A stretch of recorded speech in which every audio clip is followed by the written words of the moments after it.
Menteri Besar Selangor dakwa pengundi mungkin tidak mahu kerjasama PH Bersatu. Datuk Seri Anwar Ibrahim tegaskan perjalanannya keluar negara demi kebaikan Malaysia. Fuad bidas MCA supaya tegur KK Mat bukan membela. Isma seru umat Islam terus boikot KK Mat sebagai pengajaran. Bekas mufti nasihat kanak-kanak susah dijaga, seeloknya tidak dibawa. Perdana Menteri gesa fokus isu ekonomi dan pelaburan. Rafizi seru orang ramai segera daftar padu. Bismillahirrahmanirrahim. Assalamualaikum dan salam Malaysia Madani. Bersama saya Mirakilah dalam Next Step 7 terhangat. 7 berita Malaysia paling trending hari ini. Jangan lupa untuk subscribe YouTube Netstep TV dan follow Facebook Netstep Malaysia.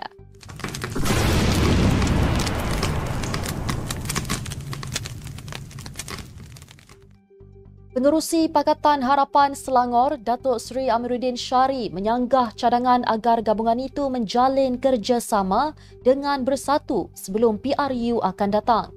Katanya pengundi PH mungkin tidak mahu gabungan itu bersekutu dengan Bersatu sekali lagi. Ekoran peranan parti pimpinan Muhyiddin Yassin itu dalam langkah Sheraton pada Februari 2020 yang membawa kepada kejatuhan kerajaan PH. Sebarang kerjasama antara PH dengan Bersatu bukan terpulang kepada pemimpin gabungan semata-mata kerana sentimen akar umbi perlu diambil kira.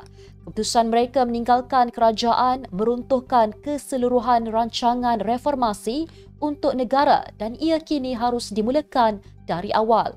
Semalam, bekas Menteri Undang-Undang Zaid Ibrahim berkata, PH sepatutnya boleh menjalin suatu bentuk kerjasama dengan Bersatu, memandangkan gabungan itu boleh bekerjasama dengan UMNO. Bekas ahli PKR dan DAP itu berkata, Bersatu hanyalah parti serpihan UMNO dan sepatutnya turut boleh diterima PH. Zaid juga berkata, PH boleh membenarkan Azmin menjadi Menteri Besar Selangor. Perdana Menteri Datuk Seri Anwar Ibrahim menegaskan lawatan rasminya keluar negara termasuk ke Jerman baru-baru ini dipenuhi urusan demi kebaikan Malaysia, bukan untuk berseronok seperti dituduh segelintir pihak. Dakwanya ada pihak cuba menuduhnya menyalahguna kuasa dan wang kerajaan untuk bercuti keluar negara. Beliau kesal segelintir pihak melemparkan tuduhan itu adalah dalam kalangan tok guru memakai serban dan jubah. Sementara itu, beliau juga meminta isu pengiktirafan bak kutih serta pembukaan kantin sekolah pada Ramadan tidak diperbesarkan. Sebaliknya, ruang yang ada digunakan untuk melaksanakan wacana dan perbincangan lebih segar dan sihat. Isu pengiktirafan bak kutih sebagai makanan warisan negara menjadi polemik dan menerima kritikan ramai. Bagaimanapun, Menteri Pelancongan, Seni dan Budaya, Datuk Seri Tiong King Sing menegaskan pengiktirafan itu tiada kena-mengena dengan isu bangsa atau agama. Ahli Majlis Kerja Tertinggi UMNO Muhammad Fuad Zarkashi menggesa supaya MCA menegur KK Supermart dan bukannya menjadi pembela membabi buta kepada kedai serbaneka itu. Kenyataan itu dibuat susulan gesaan Setiausaha Agung MCA Chong Sin Woon yang meminta Ketua Pemuda UMNO Akmal Saleh supaya tidak memperbesar-besarkan isu penjualan stokin yang tertera kalimah Allah.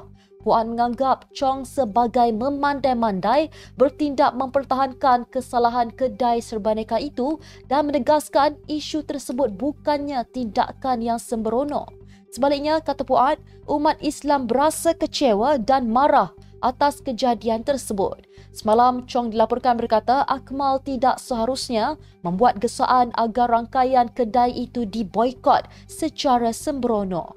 Rabu lalu, pengendali rangkaian kedai serbaneka KK Supermart and Superstore Sendian Berhad memohon maaf berhubung video tular penjualan stokin berjenama Mira Nosot yang tertera kalimah Allah. Syarikat itu berkata jualan stokin berkenaan telah dihentikan serta-merta sementara menunggu penjelasan daripada pembekal. Setakat ini, hampir 40 laporan polis dibuat di seluruh negara termasuk sebahagian daripadanya digerakkan oleh pemuda UMNO. Ikatan Muslimin Malaysia, ISMA, menyeru umat Islam keseluruhannya memboikot dengan tidak berbelanja di rangkaian Serbaneka KK Mart bagi memberi pengajaran serta mengambil tanggungjawab sosial susulan penjualan stokin yang tertera kalimah Allah. Presidennya Syuhaib Ar-Rumi Selamat berkata, pihaknya yakin kejadian seperti itu pasti berulang jika tiada tindakan dan hukuman yang setimpal dikenakan kepada pihak yang terlibat. Beliau menegaskan bahawa ISMA memandang serius insiden penghinaan terhadap kesucian agama Islam yang sering berlaku, terutama pada bulan Ramadan. Menurut Syuhaib, pihak yang terlibat merupakan rakyat Malaysia yang sepatutnya sudah faham mengenai titik sensitiviti umat Islam. Bagaimanapun katanya, mereka seolah-olah sengaja mahu mencabar umat Islam dan disebabkan itu umat Islam wajar menyatakan kemarahan dan kekesalan mereka terhadap insiden ini kerana ianya adalah tanda rasa sayang dan cinta kepada Islam. ISMA menggesa pihak berkuasa menyiasat dan mengambil tindakan terhadap pihak yang terbabit termasuk individu-individu yang turut menghina kesucian nama Allah Subhanahu Wa Taala. Kanak-kanak yang masih kecil dan susah dijaga sehingga boleh mengganggu jemaah ketika bersolat sebaiknya tidak dibawa ke masjid.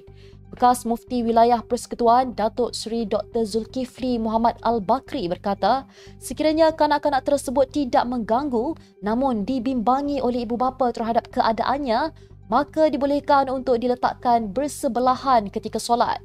Dr. Zulkifli juga syur mewujudkan penyelia yang mengawasi atau membimbing kanak-kanak ketika dalam saf agar mereka dapat bersolat sebaik mungkin, memberi nasihat serta mengajarkan adab menghormati masjid. Beliau berkata demikian menerusi perkongsian di laman web rasmi Jabatan Wilayah Persekutuan bertajuk Bayan Linas Siri ke-63 Masjid dan Kanak-kanak.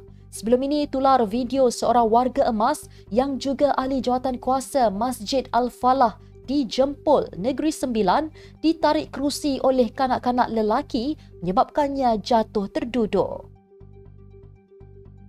Perdana Menteri Datuk Seri Anwar Ibrahim menggesa semua pihak untuk mengutamakan isu yang lebih penting seperti ekonomi dan pelaburan berbanding polemik politik. Berucap kepada kaki tangan Jabatan Perdana Menteri di Putrajaya hari ini, Datuk Seri Anwar membandingkan lawatan kerjanya di Jerman minggu lalu dengan isu yang menjadi tumpuan di Malaysia mutakhir ini. Justru Datuk Seri Anwar menggesa semua pihak untuk berwacana tentang hal-hal yang lebih sihat dan segar. Selain isu perwartaan bak kutih sebagai warisan negara, baru-baru ini isu operasi kantin di sekolah sepanjang Ramadan timbul sekali lagi apabila ada pihak yang membantah arahan Kementerian Pendidikan agar ia dibuka bagi kemudahan pelajar bukan Islam. Menteri Pendidikan Fadlina Siddiq berkata, langkah itu bagi membolehkan pelajar bukan Islam makan dengan selesa, bukannya di tempat seperti stor. Sementara itu, Perdana Menteri mengingatkan umat Islam agar menghayati semangat Ramadan dengan memperbaiki disiplin diri dan membantu golongan kurang bernasib baik. Sebanyak 4,752 kawasan di Malaysia belum diliputi pendaftaran padu dan berisiko keciciran, maklum Menteri Ekonomi Rafizi Ramli. Rafizi menggesa orang ramai untuk mendaftar dan mengemas kini data di padu sebelum tarikh akhir 31 Mac 2024 untuk mengelakkan risiko keciciran berterusan. Menurut data yang diberikan Rafizi, Selangor mencatat 1,282 kawasan belum diliputi pendaftaran padu, diikuti dengan wilayah Persekutuan Kuala Lumpur 992 kawasan, Sarawak 765 kawasan dan Sabah 620 kawasan. Kata Rafizi, dalam konteks pelaksanaan padu, pengemas kinian oleh rakyat atau rekod pentadbiran individu divisualisasi sehingga di peringkat lokaliti.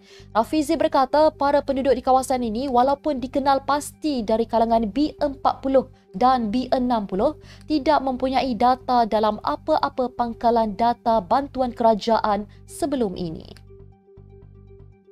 Sekian sahaja tujuh terhangat hari ini. Jangan lupa bersama saya setiap hari pada waktu yang sama untuk ikuti 7 berita Malaysia paling trending hanya di 7 terhangat. Follow Facebook Netstab Malaysia dan subscribe YouTube Netstab TV. Netstab Malaysia menjangkau informasi, mengorak inspirasi. Saya Mirakilah, Assalamualaikum dan salam sejahtera.